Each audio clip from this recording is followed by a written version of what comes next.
There you go. I think I'm live.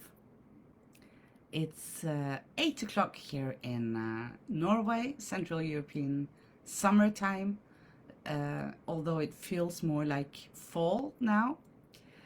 So, first, today we're going to talk about something that has been annoying me for quite a bit.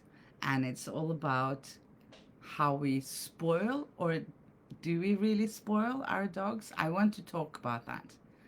Um, And I also want to make sure that people can actually see this live. So if you are seeing and hearing me, please let me know in the comments. Also, let me know where you are, where in this world, because we have people from all over the world attending these lives that I do every Wednesday.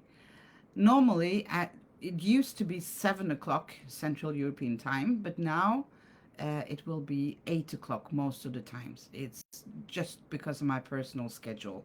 So make sure to just double check when I post the event if it's 7 or 8, but mostly it will be 8 o'clock. So we have people watching and from the Netherlands.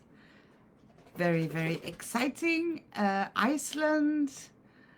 Um, for those of you who are new to this, I am I am Lisbeth, the founder of Nordic Dog Trainer. Behind me is Wilma, if you can see her, my Basset Hound, and we are in Norway, here in Scandinavia. So we got quite a few followers lately, quite a few new followers. We already have more than 12,000 people here. Uh, we also have Sweden, which is very nice. For some reason, well, Norway and Sweden, we're neighbors, but we don't have a lot of people from Sweden on our lives. So welcome, Rosemary. So all these lives are being recorded and you can find them in videos in the menu here on the main Facebook page. I also want to let you know about our free Facebook group called Back to Basics. It's free to be a member and you get advice from our own dog trainers, our own level 4 graduate dog trainers and teachers. And it's completely free. So I will post a link here in the comments when I'm finished with the live. So you can go and become a member of Back to Basics to get some free advice and to meet like-minded people, people who think of dogs and the way we keep dogs the same way as you do. If you are considerate about the ethics that you use when you're training your dog and dog keeping in general, this is the place for you to be. And we just also started this week, or last week actually, but this week we had the first live Q&A for our 106 new level 1 students. So a big warm welcome to all 106 students. And I'm quite excited because last time we had 87. So this is the first time we actually more than 100 students on our level 1 from really literally all over the world. I love it. Okay, so now Facebook has probably found you and you have found me, because we need to spend a couple of minutes in the beginning of each live for Facebook to show you that we are live. If not, you can go on our Facebook page at the time and it will notify you. You can also, when I post an event during the day, the same day as I do the live, I think you can click somewhere on the event and ask to be notified when we start. Okay, I found a definition of spoiled, of being spoiled. So I want to read that first so we all know what we're talking about. It's from the Cambridge Dictionary and it says, when it comes to humans, now I'm talking about humans first. So what does it mean if someone is spoiled? Well, according to Cambridge Dictionary, it means someone, especially a child, who is spoiled is allowed to do or have anything they want, usually with the result that they behave badly and do not show respect of other people. And for many years, forever, I think, as long as I've had dogs, and that's that's many years now. Sorry. Sometimes people are commenting, "Oh, are you spoiling your dog? Oh no, you're spoiling your dog too much." And it's this thing that I don't agree with a lot of the time. So I just wanted to take a minute tonight to talk about what really is misunderstandings about spoiling and not. And I actually used ChatGPT to see and to find out. I checked on Google and I checked on ChatGPT to find some common examples of the way that people think that they are spoiling their dogs. So these are examples, the most known examples and the most frequently asked questions on Google about spoiling our dogs. So spoiling refers to excessively pampering a dog in ways that can lead to undesirable behaviors and negative consequences. And this often involves giving into the dog's wants rather than their needs, such as providing constant treats, allowing misbehavior without correction, or neglecting training and boundaries. So, a lot of the comments that I hear people are giving other people or even myself about spoiling is actually misunderstood. I feel I am definitely not spoiling my dogs whatsoever. I am, on the contrary, giving them what they need. So I'm going to give you a couple of examples of that first. And that is number one, letting the dog dictate the walks. So stopping, sniffing, or pulling as much as they want. And I'm not sure, I wasn't sure if I was going to tell you the answer that I actually got on the internet when I asked about this, because the answer is hopelessly old-fashioned and just really proves that it's a need to clear up the misunderstandings here. So it says actually that while allowing sniffing is healthy, thank God they know that now, we know, number one, you are not spoiling your dog if you let him sniff on the walks and if you let him stop and pee wherever he wants on the walk. Now, that said, we live in a community and I'm not allowing my dogs to pee in other people's gardens or on their fences or on their car tires. I just don't think that's nice. That's not polite. That's kind of common polite behavior, right? So whenever I can avoid that, I will not let my dog pee on a car's tires or in someone's garden, okay? But I will definitely let my dog stop and sniff and pee wherever she wants, however many times she wants. It's nothing to do with spoiling my dog. It's actually caring for her well-being and very, very necessary instinctively needs. Actually, you can get a very frustrated dog if you don't let her or him sniff during a walk and even let them finish sniffing. It's not all about just sniffing and then asking or pulling your dog physically to move on before they finish sniffing. No, the correct way is to wait until they have finished sniffing themselves, because studies show, and it's kind of obvious to me as well, if there's something that is important to you. So for dogs, sniffing is important. It's very important to them. It's where they get the information. Yeah, I'm sure you heard, it's the way they read the newspaper, right? So imagine yourself being on social media, scrolling the newspaper or whatever on your phone. And every time you start reading something that you think is interesting, someone is taking your phone away. That will make you frustrated.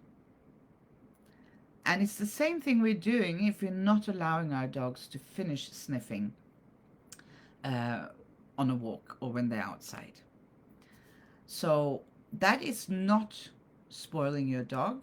That's giving your dog the opportunity to do natural behavior, which they definitely need. Now, pulling on lead is more a problem. It's a problem for the dog.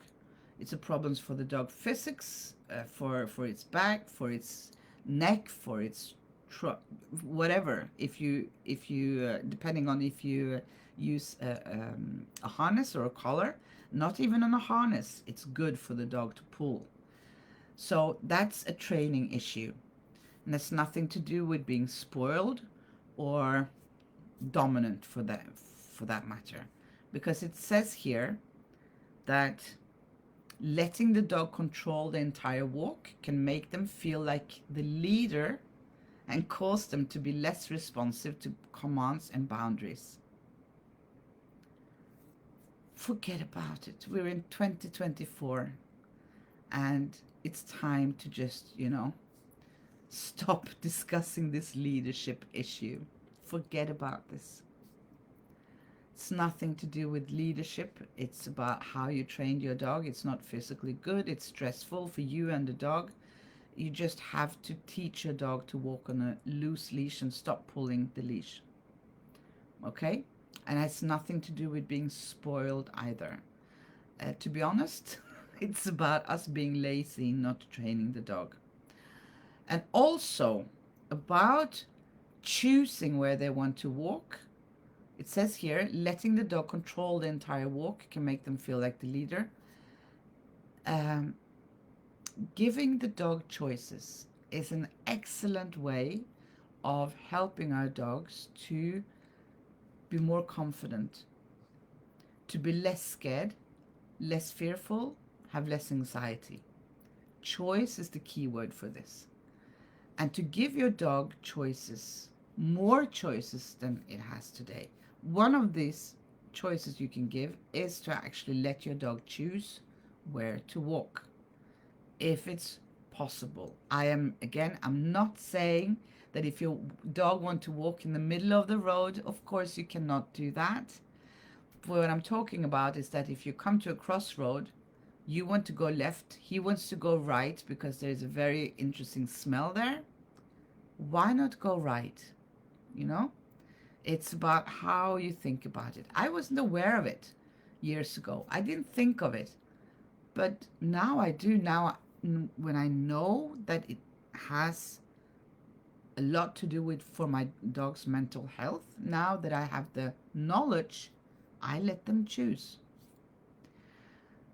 Okay, let me just check if there's any comments. No, not yet. Maybe there will be.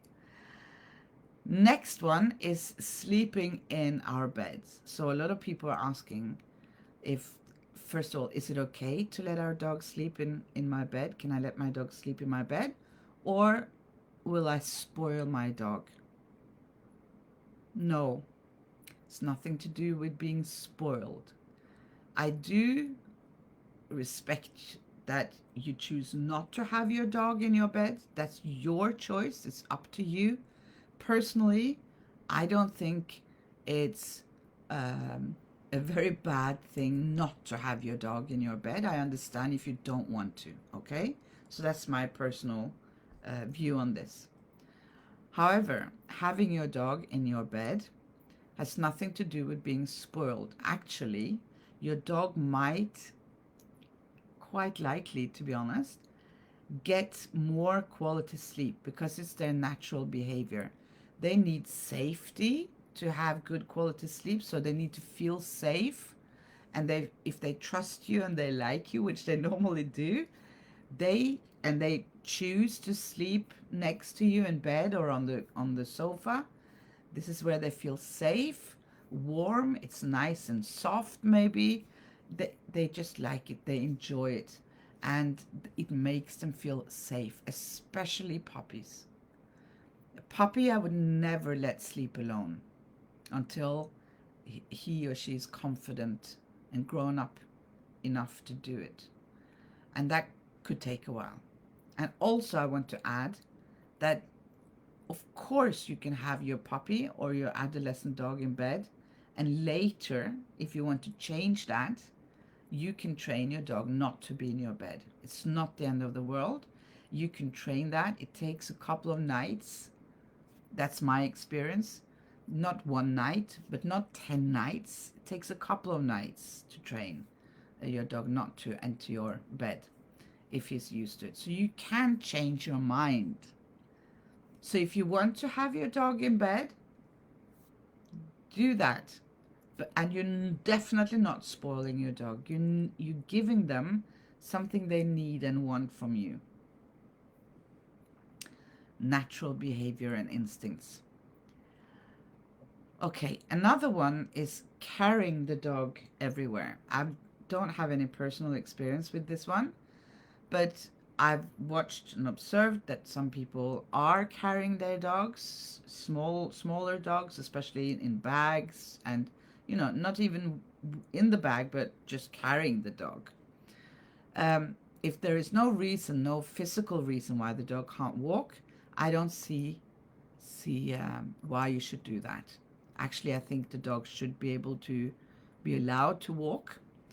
But it's nothing to do with spoiling our dogs.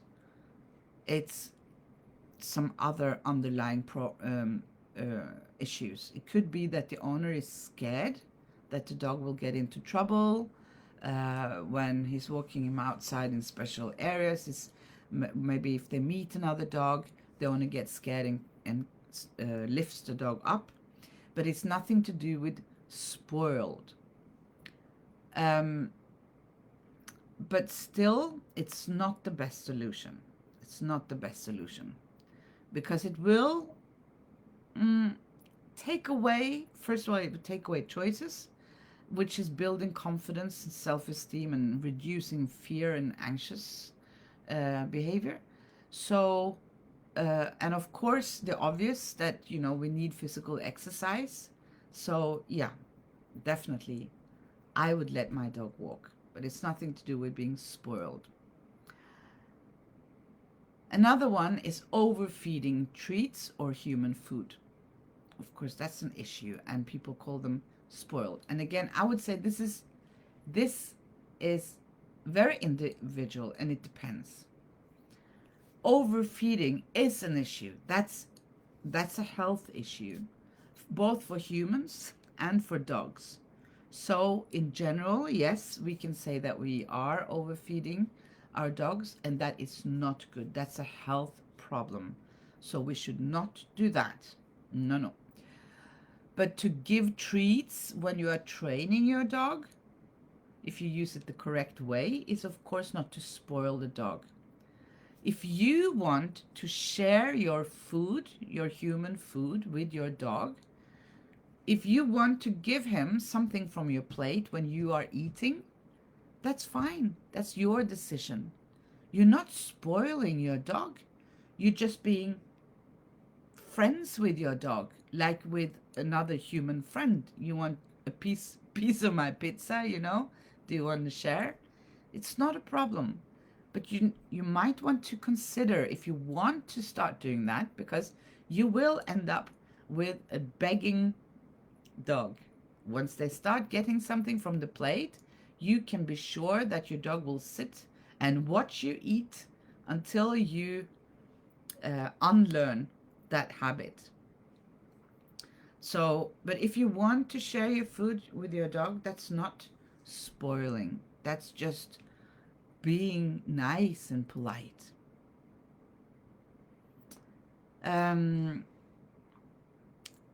There's one about buying too many toys for your dog, that we are spoiling our dogs because we are buying too too many toys for them. No, there's no such thing as too many toys. Maybe if you want to, you can consider, you know, reusing something that you already have, or borrow toys or objects from your other dog friends, which makes it even more exciting for your dog and make an enriched environment that I've been talking about many times before. But too many toys, it's not spoiling. Maybe the dog doesn't even care. The chances are that dog, if it gets too many toys, it's not really caring about all of them. If you want to do that for your dog, don't feel bad about it.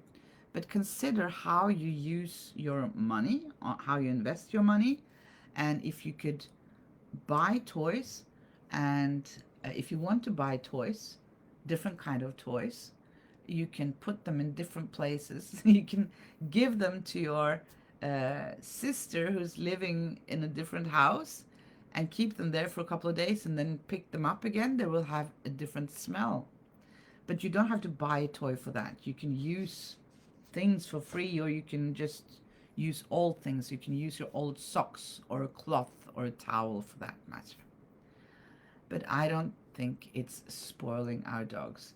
They are not humans, so they don't know that, you know, my mother is coming home with all these toys. It means that I can get everything I want from the shop. So they're not humans. So never setting any rules or boundaries. Are you spoiling your dog if you're never setting any rules or boundaries? I think so. I think you're doing your dog a disservice by not setting rules and boundaries. So training positively has nothing to do with letting your dog do everything he wants. To walk on the table, to eat your food whenever he wants, and, you know, to sleep in your sofa if you don't want him to, and so on. We all need rules and boundaries. Also for safety, of course. So having your dog jumping on your furnitures, if you don't want that, that's okay. The thing is that I think it becomes, I'm not even sure if I want to call it spoiling yet, but if you don't want your dog to be jumping in your furnitures, but you still let him to because you feel it's right they have, or you feel bad if you don't let him, then you need to reconsider, because you are allowed to have some boundaries and some rules inside the house. Your dog will survive perfectly fine without jumping into every furniture you have. You can even train your dog to get used to being in one type of furniture but not the others. Okay? So that's all about rules, regulations, and safety. Okay, let me see if I can find one more.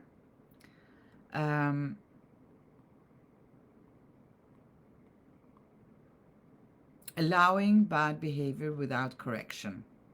So here again, we see that it's very old-fashioned the way it's written on the internet. Correction, we don't use corrections. We don't wait until they do mistakes and then we correct them. We teach them not to do the mistake from the beginning, so we don't have to correct them. So, but ignoring behaviors like jumping on guests, barking excessively, for example. Again, it's your choice, right? But if your dog is barking excessively and jumping like crazy, it might be an issue and stress issue. So you need to find out if it's a problem. And currently we have ads online on Facebook for our stop to jump tip, a free tip that you can get when you sign up. And these ads, there are hundreds of comments. People are commenting if it's good or bad to jump, to let your dog jump. And think about this. When dogs meet each other, The polite way of greeting is not to jump, but to look away, to look a little bit away. That's the first thing they do. That's polite behavior. To curve, to look away, to sniff, and to be calm. Dogs that are not calm when they meet other dogs, they more easily get into trouble. So jumping as such is not a natural behavior for a polite dog to greet someone. It's something that we very often teach them, not on purpose, but because of our behavior, what we do when they jump. So if you want to allow your dog to jump, that's fine. It's none of my business, especially when it's on you, but you should of course consider the environment and your guests. That's my personal opinion. Um, so you might want to teach your dog not to jump. Also, it just makes the whole thing more crazy and stressful in new meetings, especially. So again, it's not about being spoiled, it's about us being a little bit lazy. I'm very frank now. But I don't think anything of these things has anything to do with being spoiled in the same way as we are talking about humans who can think and resonate and then come to the conclusion that every time I'm with my parents in the shop, I get ice cream. And if I don't get ice cream, I start crying like a baby, you know? That could be considered a spoiled child. So it's different. But the obvious things is I'm going to end with this summary of what is definitely not spoiling your dog. It's actually the opposite. It's what you should allow your dog to do, is to stop and sniff for as long as he or she wants. You wait until he's finished before you move on. And then to go to the toilet where it's appropriate. You have to provide the places and the areas that are appropriate to do so, and not wait until a command or something. That's just hopeless. That's controlling our dogs even more. That's horrible, isn't it? If your dog has been home alone for some time and then you go out for a walk and then you have to even wait when you're hopeless. Hopeless. So that is things that you need to give your dog more of and more choices. But problems like pulling on leash, barking, jumping, not doing anything about it, it's more, I suspect, us being lazy or not knowing what to do, not knowing how to train it. Maybe you tried and you've given up. But there are ways. There are definitely ways. Okay. I hope this makes sense.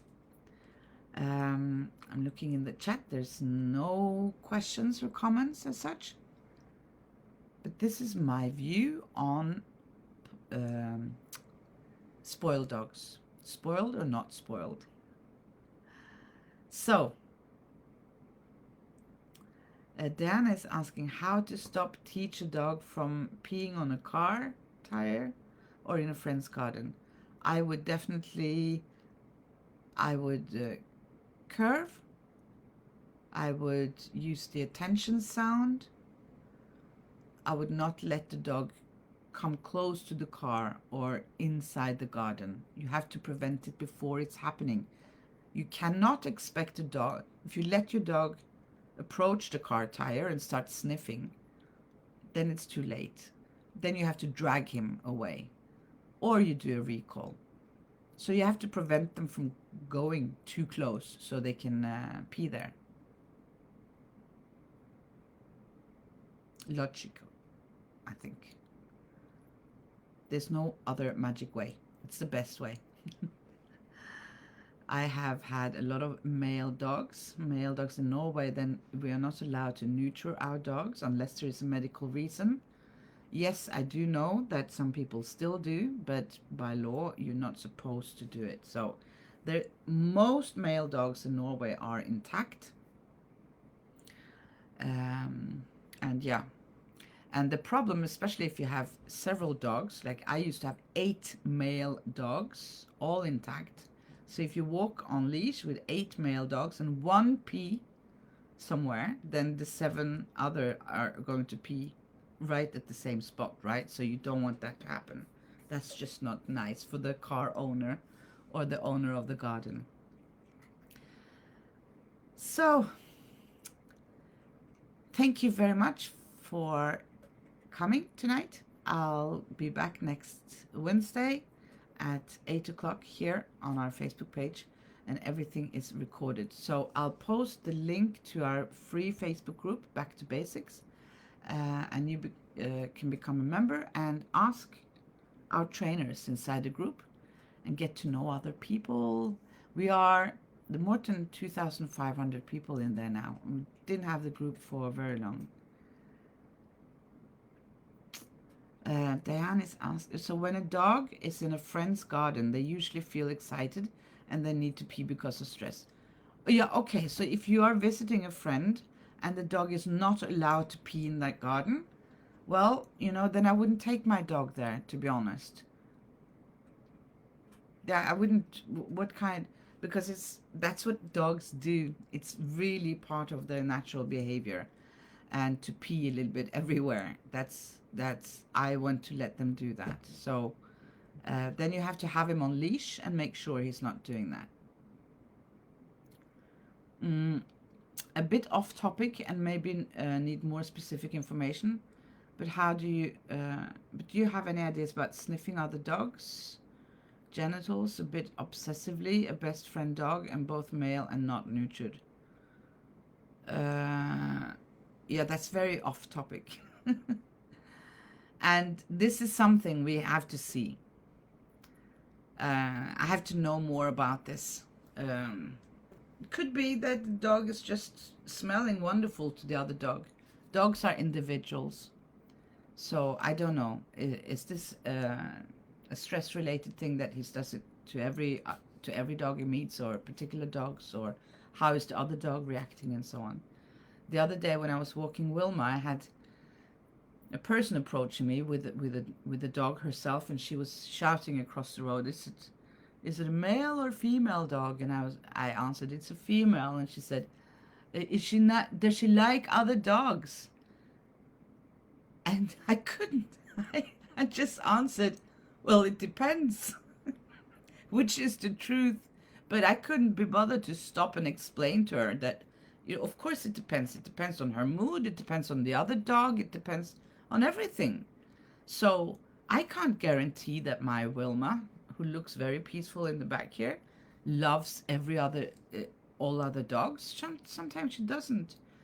Puppies and young dogs that are very rude and jumping and, not behaving very polite, she gets annoyed by them. She's an old woman now, so she doesn't enjoy them. So, yeah, that's something you should answer next time people ask you as well. But this lady, she of course got very scared and she's like, "Oh, is she aggressive?" And I'm like, "No, no, no. But she just doesn't love everyone, just like us. It's normal behavior." Okay. Yeah. So this is the obsessive smelling is a particular dog. The other dog does not react at all. So that could be. They're all individuals. If it's not a problem, or if it's not something that you can see is a clear issue, then yeah. Frustrating thing about dogs is that they can't speak our language, so we can't ask them. But what you can do is that you can learn the calming signals, so you can start learning to observe, and then you are better to do qualified guesses on how they think. But we can still never know exactly what they think, of course. Okay, I wish you all a very nice evening. Thank you for being here tonight, and I'll see you next Wednesday. Wednesday. Bye.